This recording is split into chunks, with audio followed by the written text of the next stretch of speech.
All right. Hello, friends.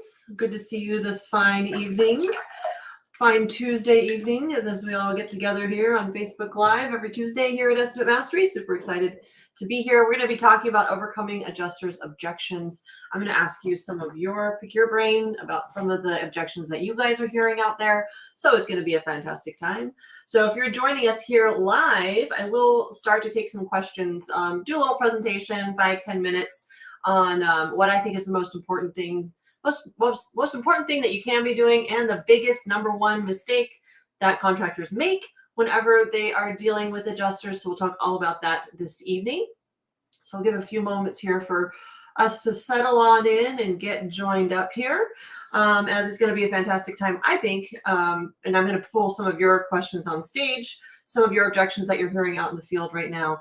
And I think you're going to have a really great time with me this evening. And if you're on the replay, always feel free to populate any of your questions into the comments. We try to answer everybody back here at Estimate Mastery. So it should be a great time this evening. So overcoming adjusters' objections is kind of our, let's say, probably one of our top 3 functions here at Estimate Mastery. Yes, I teach how to use Xactimate. Yes, I can teach you, everything, how to save time and make money and add everything into the estimate.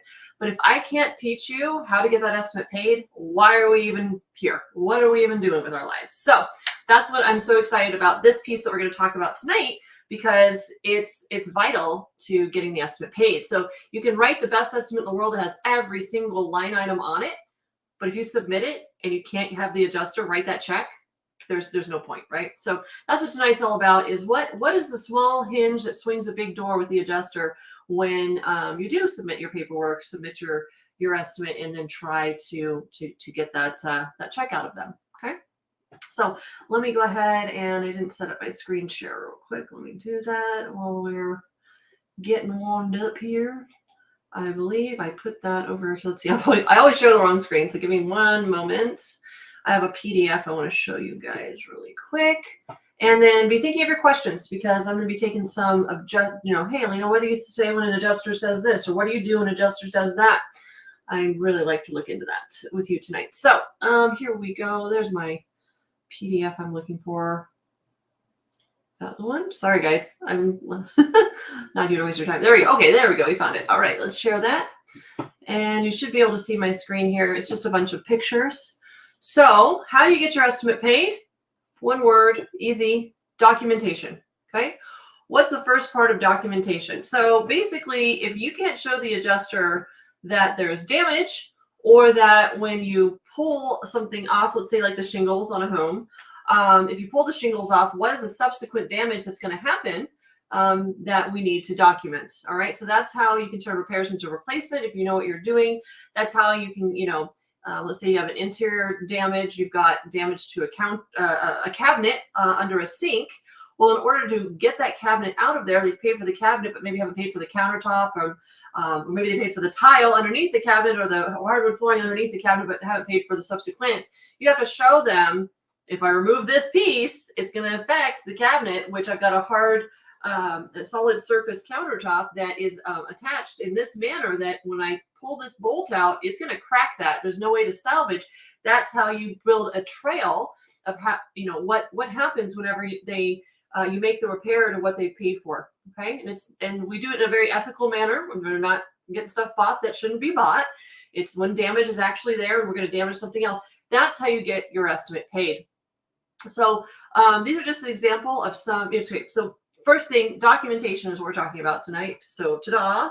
If that makes you yawn, don't worry. I'm going to show you things that are actually going to make you money and not waste your time. So the first piece to documentation is photos. Okay, so photos are a big piece of documentation. The adjusters will say, if it's not documented, it didn't happen. So a big part of that is showing where's the damage in your photos. So I'm going to show you some sample photos here from a contractor. And again, photos, they're worth literally thousands of dollars if you get the right ones. So we've got an overview of the home here. I'm just going to scroll through these so you guys can get a little bit of a preview. You've got some screens here. You've got two-story, obviously. These gutters look a little custom made, don't they? Look a little different. We've got some wires attached back here that we may or may not have to work around. This is what I do when I overview files. I just take a look and say, okay, what are good photos, and then where are we deficient? So already I can see here we have some close-up of damage. I can already tell you it's a little hard to tell what elevation this is at. I probably could deduce from, looking over the whole thing where these damaged areas that are close-ups might be happening. And it looks like there's a second structure that's affected, and that's the end of those photos. So this house, I think, was about $35,000 originally, and the supplement was somewhere upwards of that. Obviously, the adjuster did a pretty good job on the estimate to begin with, but there was a lot here that we can call out just with these photos. So I advocate, if you're going to, just for roofing exterior, I'm not even going to get into how many you'd need for an interior, just roofing exterior alone, I need 50 photos just to start working on a file usually. So right here, I have a good amount. It's definitely not 50.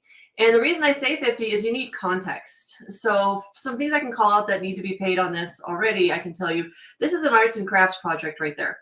So I'm going to have to put up a ladder, scrape those off, deal with this step flashing, and make a little arts and crafts project right there. That's going to be extra labor hours for sure that I need to take into account.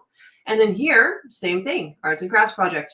That is not a field shingle. It's walkable from the shingle above, the field roof bed above.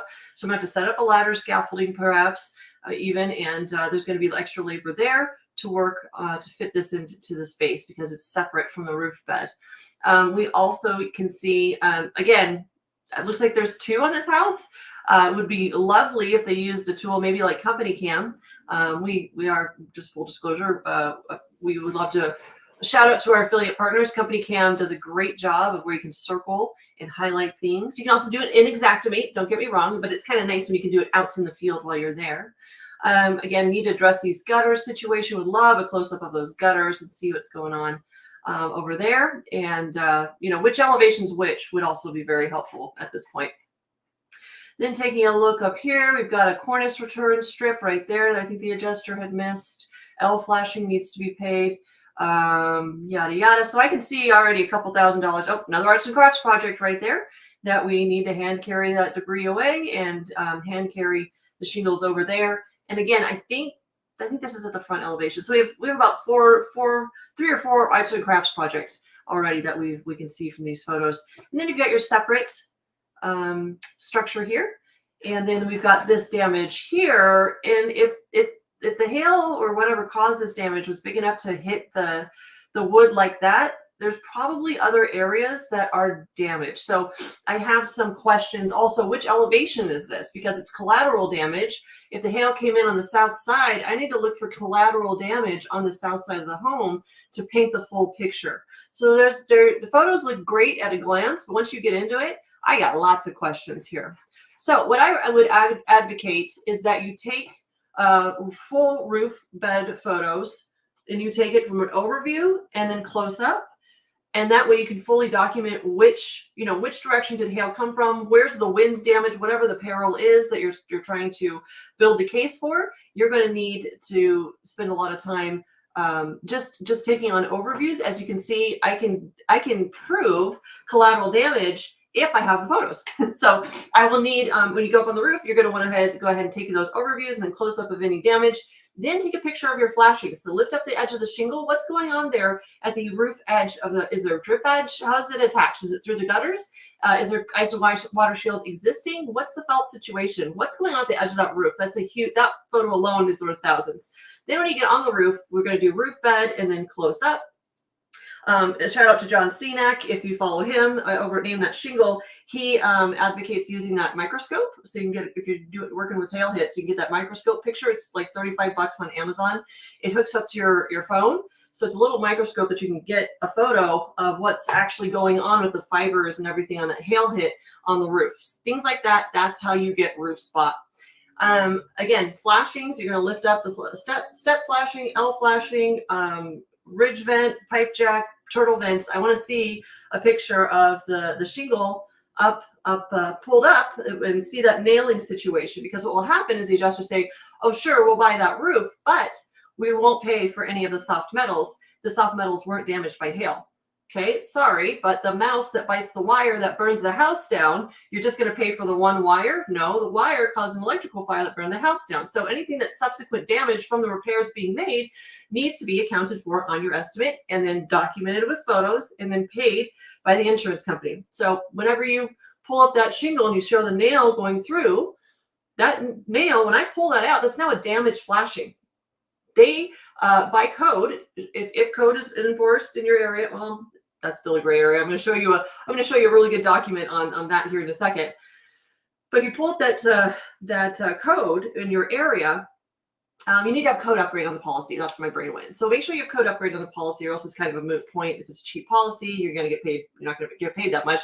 Homeowner's going to have to come out of pocket for all of these things. But by code, I cannot reinstall a damaged flashing. That's in the IRC code book. So I'm going to show you a tool here in just a second that will show them that code.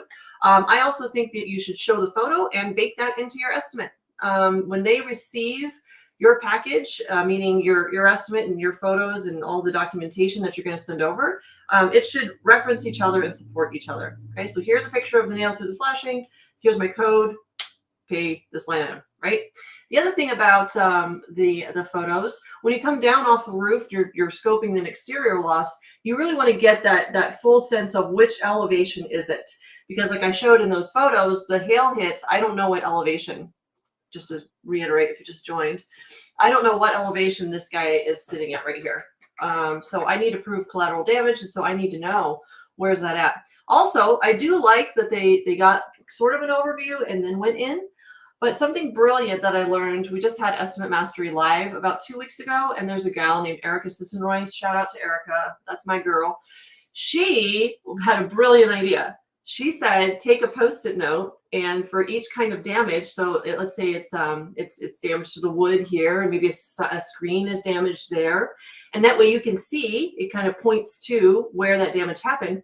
But when you pull out and do your overview photo and you've got like 50 Post-it notes for all the damages, it's really impactful for the adjuster to be like, oh, wow, there was a lot of damage I missed over there. So she'll sticky note everything, do her close-ups, and then come back. So you should have a front, right, rear, and left.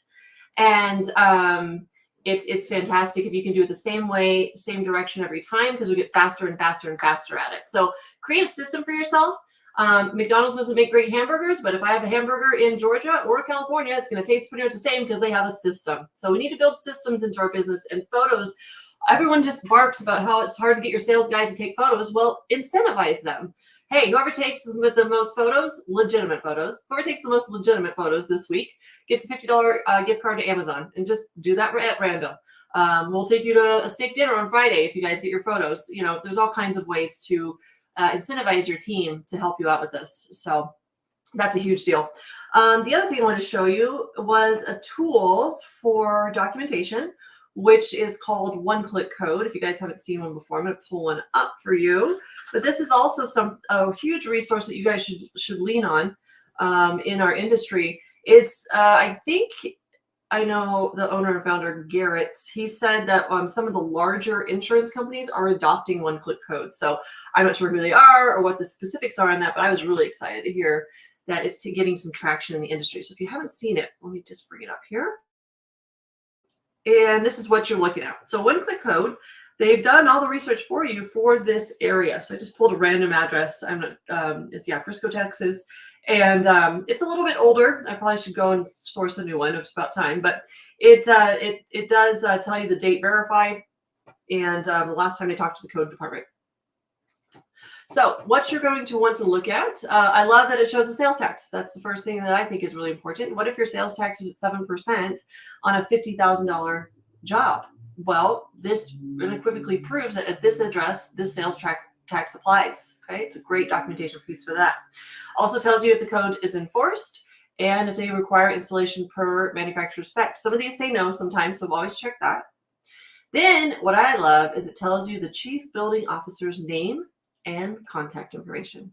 So if the adjuster is like, they don't enforce that, okay, here, call Philip and talk to him at this number and verify it yourself then, right? Do they require ice and water shield? No. Do they require chimney cricket? No. So there's some of these variations that you're going to want to see that sometimes it's in your, it's something that's warranted. Sometimes it's not. So just double check. Places like Colorado, ice and water shield is required on roofs over a certain elevation. So this proves unequivocally that we've got the right elevation and all kinds of things. Also, we'll tell you the date built. This is important if you're dealing with siding or anything on the inside of the home. Is there possibly a lead paint situation? Are we going to get into asbestos? Because it was common in your area that, you know, pre-1956, most of the siding that looks like this has a friable asbestos, yada, yada. So that's fantastic. Then we'll get into the specifics of what a cricket is, what is ice and water shield, and really inform the homeowner policyholder, as well as informing the adjuster, if they may not know what a cricket is, what the heck is going on there. So it's a really extensive, robust report that I recommend. Again, love these guys. We love recommending OneClick Code. And I think if you go to that, they give you some kind of a discount on the very first couple. So OneClick Code, if you're going to go over there and try them out, be sure to mention that Alina Wilson at Estimate Mastery sent you over there, please. And they give you some kind of spiff for being referred. The other thing we've got with documentation, you've got your photos, you've got your IRC code that we can pull out a OneClick Code. There's also free versions of this. There's upcodes.com. That's one that you can go and research the code. And then, yeah, OneClick Code is not nice because they've just done all the research. And I don't know that they're in every area. So let me see what the question is here. Does the adjuster have to verify? Let me just pull this up, actually. Let me show you. Does the adjuster have to verify that the enforcement of building code is in the area, or that it's up to the contractor? If an adjuster tell me to get documentation for sheathing code being enforced. Did you pull a OneClick Code, JC?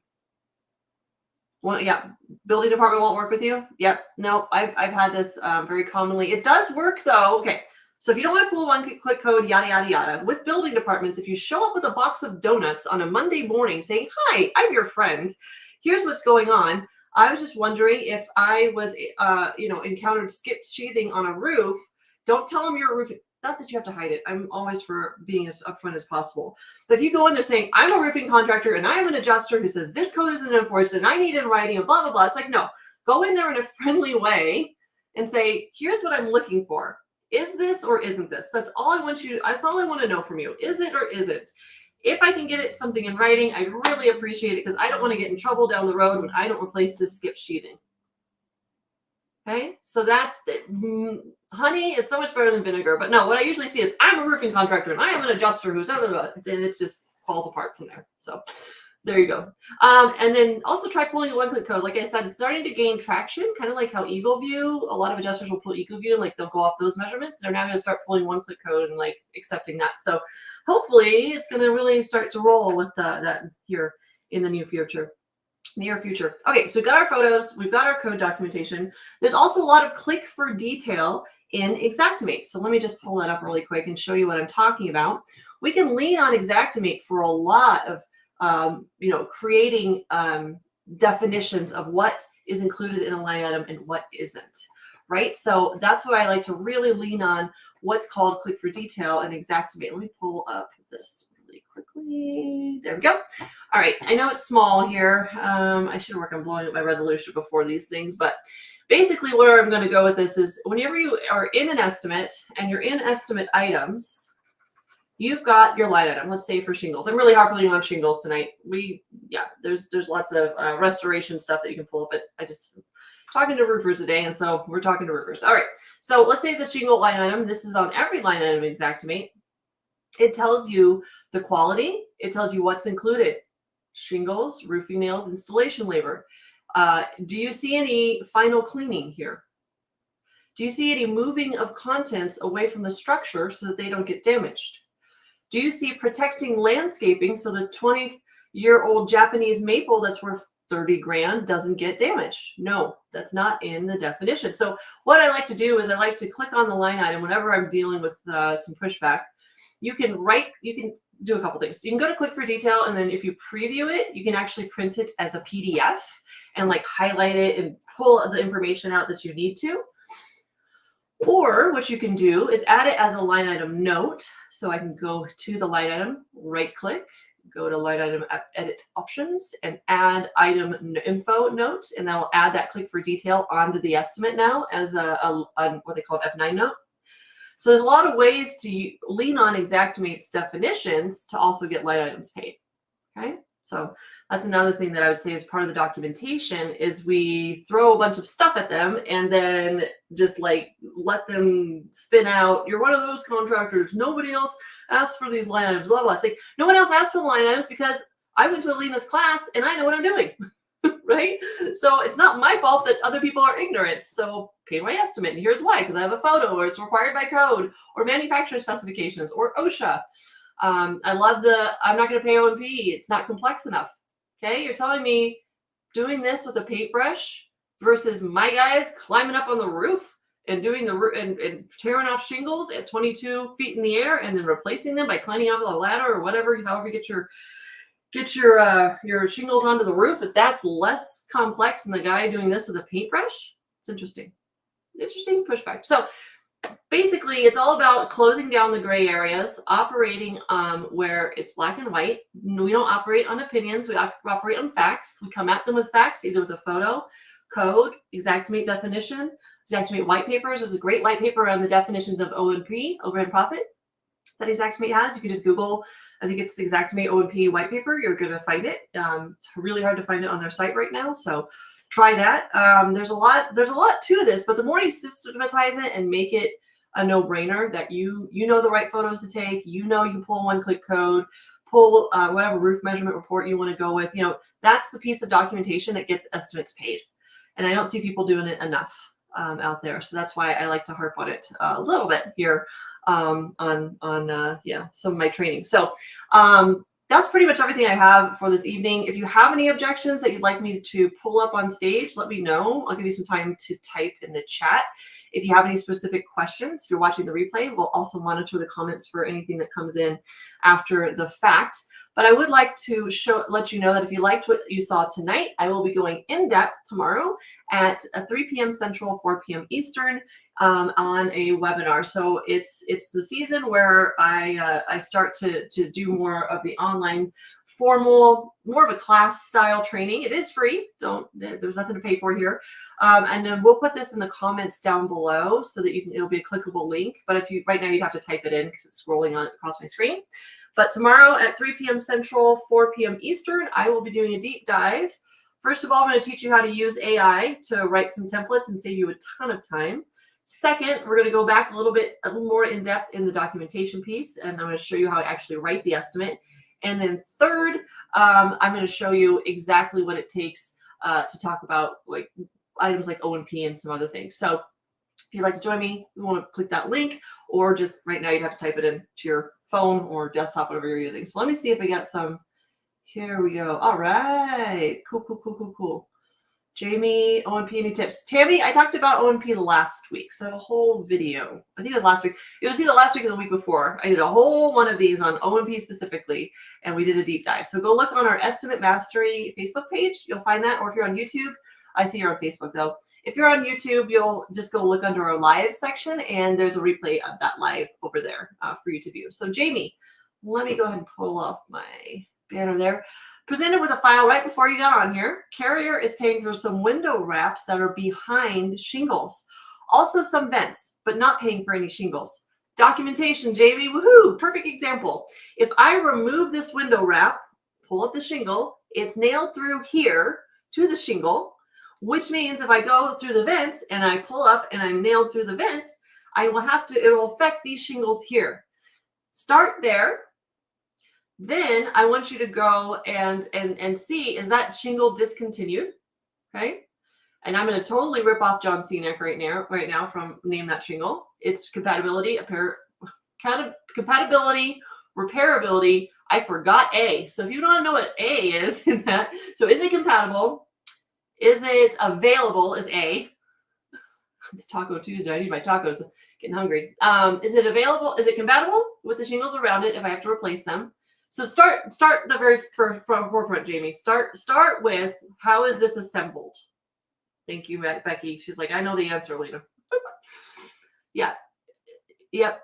Use 2 different shingles. You can tell. Any tip to get the whole roof. Okay, it's hard when an existing roof already has 2 different wackadoodle styles of shingles.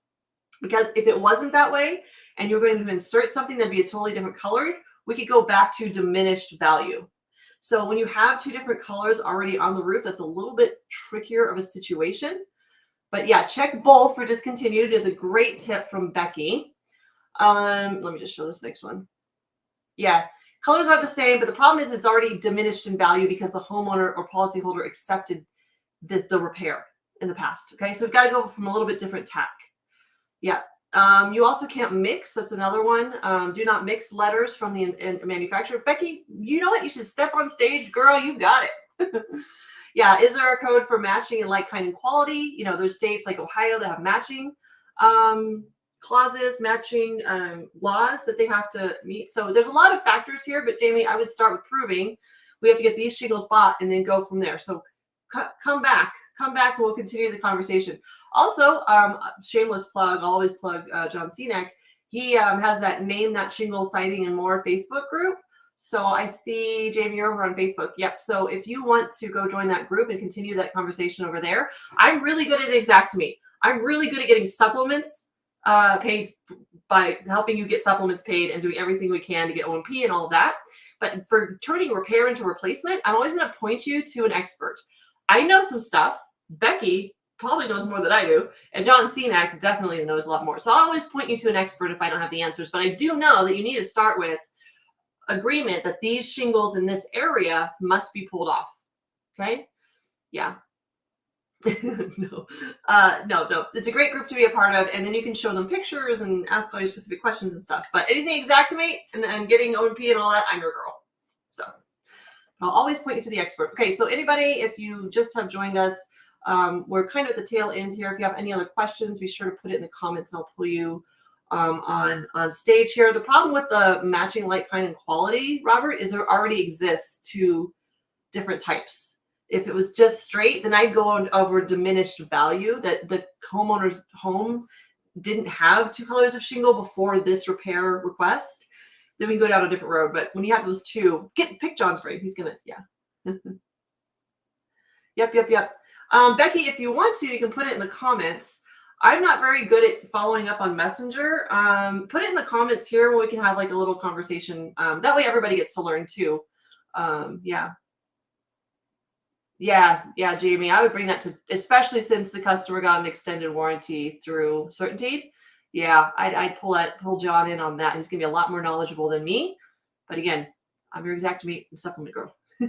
So, yeah, we'll just continue. Matching doesn't exist on a policy unless they have an endorsement, but there are states, Robert, that require it.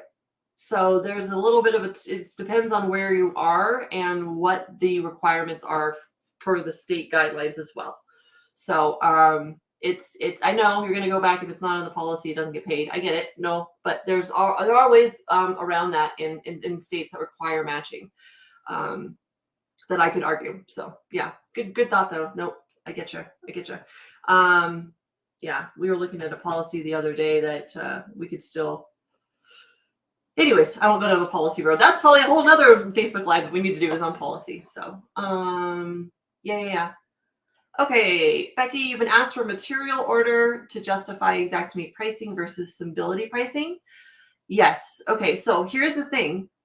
Xactimate is used. It's not a pricing issue from your supplier. In fact, the adjuster or the insurance company has no business knowing what you pay for your materials. You will be 100% willing to agree on scope. But for pricing issue, okay, I'm not going to send a unredacted invoice over to them because I might have a deal with my supplier because I order X amount of volume, I get this price. They have no business knowing what actual price I pay for materials because I could have been a loyal customer for 20 years and have gotten a specific something work. That's none of their business how you do business. So what you want to come at it, Becky, and you let me know if you've tried it, if you've seen me talk before, is come up with here's the scope, here's my Xactimate price. We use Xactimate here. You can't price fix, and we Symbility is great at what it does, but most people don't know how to use it correctly. Put it in the chat if you want me to teach a Symbility class. That might be up on the deck soon. Anyways, I won't get squirreled out. So if Symbility pricing must be used, whatever. You probably don't know how to build the estimate correctly, which is why you're not matching my numbers, but we'll go with honey, not vinegar. So throw the exact rate pricing out there and say, this is the pricing model that we use. You can't price fix. How about we meet somewhere in the middle? So you're 18,000, I'm at 26. How about we just throw another $5,000 at this? And this is where you need to know your numbers, Becky, to see if you're going to be profitable adding just another $5,000 or $6,000.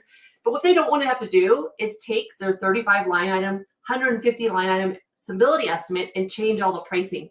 That's where their mind goes whenever they see exact rate pricing. But that's one of the places they go, great, more work. No, I'm not going to do that. No, Becky, this is stupid. But if we make it just one line item, that's all I'm asking, $6,000, just say lump sum supplement, call it a day. We will close this file and get it off your desk. All we want to do is help the policyholder at the end of the day. That's what the adjuster's trying to do. That's what you're trying to do. Make it a win-win for everybody. One line, call it whatever good, the amount that you think you can end up at and be happy. You might go a little higher, so you end up even lower. You know, you might have to play that whole like sales game because you really are trying to sell your estimate to the adjuster. It is like sales. Yeah. No, you don't. You never want to talk. Yeah, you say you only talk line items. Again, pricing is where it's the problem. Then I just would attack it from a different angle. Plus, 85% of insurance companies use Xactimate, so they're kind of the industry standard. Why does this homeowner have to endure a lower price, not industry standard pricing model? So it's all about onboarding the homeowner and getting them on board as well. So yeah, really good question, really good conversation. Thanks for that, Becky. And then I think I have a stability training on our Estimate Mastery page as well, on Facebook and then on YouTube. But that's the long and the short of it. And then getting the homeowner on board. This is what it costs. I'm your contractor of choice. They can't price fix. This is what it costs. Let's work together, people. Yes. So that's what I would say. If you just joined us and you're seeing this thing scroll across the screen, that's a link to a register for the webinar I'm holding tomorrow, where I go deep dive into things like what we've been talking about tonight and show you the process that we use here at Estimate Mastery. We also have the doors opening to our paid training program. It's going to open tomorrow as well. So you have some exciting stuff on deck. So if you want to get registered and find out all the things, be sure to get that link, and then we'll put it in the, oh, I think I can just do it. I forget to do this because I'm get squirreled out with all the cool questions. Yeah, there we go. I just posted the link into the comments. So scroll down. We'll also put it higher up on the post after I get off the live. But would love to see you guys there tomorrow, and hope you have a great night. Sure. Any other questions? Drop them in the comments. We'll continue to monitor even after the live has ended and get back to you. So thanks for being here with me. I'll be back next week with another topic. So if you would join me at 6 p.m. Central, 7 p.m. Eastern, I will be back in this chair next Tuesday at that time doing something just like this. All right. We'll see you next week, guys.